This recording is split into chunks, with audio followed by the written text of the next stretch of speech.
Hey everybody, welcome to Indie Games Level Up. I'm your host, Phil Lubensky. This week, I'm at Frima in Quebec City. Frima is an indie success story. Started off as 3 guys in a freezing apartment, and now they have 350 employees. We're going to talk with them about their upcoming action puzzle game, Mobs. And this week's episode will be in French with English subtitles.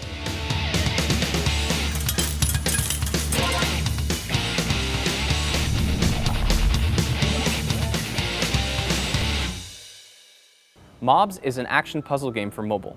You're the king of the galaxy, and you've just discovered a tiny race of cute and naive beings. Luckily for you, it just so happens that these creatures are the tastiest in existence, and you're hungry. The game is non-stop mayhem, as you find different ways to kill hordes of mobs. It's a simple casual game with just enough of a puzzle mechanic to add some challenge without taxing your brain.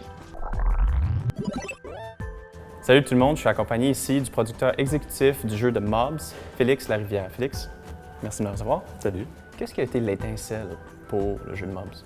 À la base, le concept de Mobs vient justement des mobs jeux vidéo, tout ce qui est positionnement de foule. Mobs est un nom générique, autant c'est notre nom de travail ici, mais c'est un nom générique en jeu vidéo aussi. Ok, c'est un working title dans le fond. Oui, Okay, Mobs c'est un working title. On l'aime bien, on se l'est approprié, mais ça peut pas être Mobs. L'Université Laval avait fait des recherches sur le déplacement de foule, le comportement, en fait, l'intelligence d'une foule. Et de ça, nous, on s'est basé de ces recherches-là pour faire l'intelligence artificielle, mais aussi pour concevoir un concept plus ludique. Le elevator pitch, c'est un roi dans une galaxie qui est assoiffé puis qui engage des doigts pour récupérer du jus. Ce jus-là vient de petites créatures qui se démultiplient à l'infini. Puis avec tes monstres, en fait, c'est d'aller retirer le plus de jus de ces créatures-là.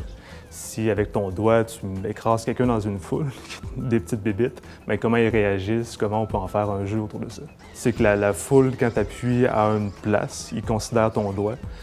Puis là, bien, ça se démultiplie dans la foule. Donc, plus l'effet est dévastateur sur la foule, plus il va être réparti rapidement. Si l'individu meurt, bien, c'est les autres autour qui vont aller avertir les autres, ils vont vouloir se sauver. Notre plus gros défi, justement, c'est sur l'intelligence artificielle de cette petite foule-là, de réussir à avoir au-dessus de 100 individus sur un device qui est relativement restreint, qui est un mobile. Plutôt que d'essayer d'adapter un visuel à quelque chose en diminuant un peu la qualité, on a décidé de partir de ce qui était vraiment la contrainte, une contrainte maximum, si on veut, puis d'essayer d'en tirer profit pour créer un style. C'est-à-dire que ça a donné des formes qui sont un petit peu plus géométriques, un petit peu plus low polygone. Le focus principal, c'était d'avoir une expression qui est vraiment bien visible, qui prend presque tout l'espace du personnage, avec une forme après géométrique assez simple. On avait des contraintes aussi au niveau de l'animation. Pour les monstres, par exemple, on essayait de viser le moins de bones possible, donc le moins de parties articulées. C'est d'arriver à avoir quelque chose d'expressif, même si finalement c'est juste un bloc qui se déplace. Il y a aussi le côté vraiment expressif des personnages, puis de jouer avec l'humour. Je pense que ça permet d'aller rejoindre un public un petit peu plus large. Il y a un contraste entre le côté qui a l'air presque naïf, gentil, inoffensif, puis le côté un peu violent finalement. Un des défis de Mobs, c'est le fait que ce soit un jeu casual, oui.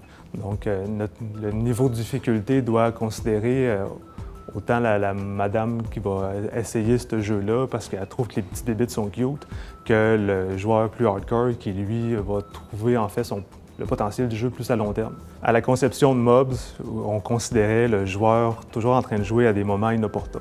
Puis on trouvait ça vraiment drôle, en fait, d'être dans un moment sérieux ou dans ton moment intime à toi avec tes écouteurs, peu importe, mais que tu es en fait en train de détruire des petits monstres. Puis il y a beaucoup de la conception de Mobs qui est basée sur ça, justement, entre la dualité de « OK, je suis un gentil, je suis un méchant, mais en même temps, c'est le fun d'être méchant, mais c'est pas correct d'être méchant. » Frima, au départ, c'était 3 gars dans un appartement, puis maintenant, c'est rendu une compagnie avec plus de 300 employés.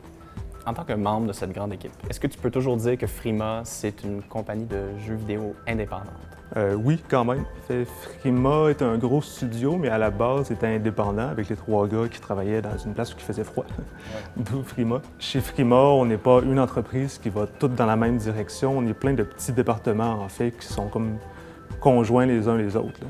Ça fait qu'on est capable d'avancer sur plusieurs points, différents aspects, tout en même temps. On est capable d'avoir les feedbacks de ces autres petites équipes. Et il y a vraiment une convivialité quand on travaille, il y a vraiment une approche, c'est facile d'aller questionner n'importe qui que tu veux dans le studio. Puis c'est vraiment le fait d'avoir des équipes qui sont dédiées, mais de toujours savoir que tu as quelqu'un sur qui t'appuyer. En fait, il faut qu'il y ait cette collaboration-là, puis c'est même la force de Frima. On a plusieurs divisions. Là, on fait du jeu, oui, mais on ne fait pas que du jeu. Il y a aussi des séries animées, des effets spéciaux. On a une équipe qui fait du concept art aussi. C'est assez diversifié. Puis je pense que ça fait aussi en sorte que les différents champs d'expertise, on les partage là, d'une section à l'autre, si on veut. Puis ça vient vraiment bonifier les projets sur lesquels on travaille. C'est certain qu'on est beaucoup plus nombreux qu'au départ, mais il y a certaines choses qui restent encore des premières années, là, qui fait que c'est encore une touche indépendante. Le fait, entre autres, que tout le monde peut participer à donner des idées, peut apporter un petit peu du sien, son mot à dire un petit peu sur les projets sur lesquels il travaille. Dans les mois à suivre, quel genre de nouveaux aspects est-ce qu'on peut s'attendre de Mobs? Bien, Mobs, avant tout, ça va être d'arrêter son nom. Donc là, on est en recherche pour trouver le bon nom, ce qui n'est pas évident. OK.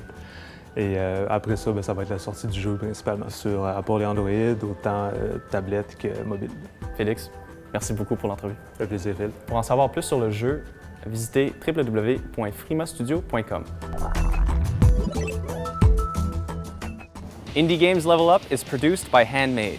Handmade creates compelling live action and animation, including video game trailers, commercials, and this web series. To find out more, visit handmadecreative.ca. This episode is sponsored by the Canada Media Fund. Since 2010, they've invested over $50 million in Canadian indie game studios.